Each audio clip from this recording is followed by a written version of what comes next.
Vlogger na iligal na namamahagi ng mga plaka ng sasakyan, inaina na ng show cause order ng LTO.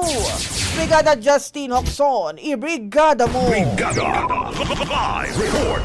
Ipinatatawag ngayon ng Land Transportation Office o LTO ang motovlogger na si Papa Henry TV matapos itong mag-upload ng video online kung saan makikitang kumukuha ito ng official receipt o certificate of registration at authorization letters mula sa publiko at namimigay ng mga plaka ng sasakyan sa pamamagitan ng koneksyon nito sa mga kawani ng ahensya.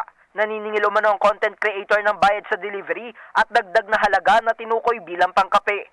Ayon sa LTO, tanging ang mga authorized at accredited agents lang ang pinahihintulutan nila na mag-claim ng mga plaka.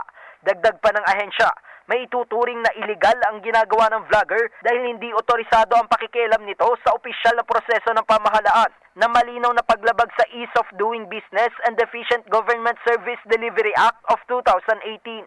Nakatakda namang maglabas ang LTO ng isang public advisory upang payuhan ng publiko na hindi otorisado ng ahensya ang mga vloggers, influencers o private individuals na kumuha o maglabas o mamahagi ng mga plaka. In the heart of changing lives, ako si Brigada Justin Hocson ng 105.1 Brigada News FM Manila, The Music and News Authority.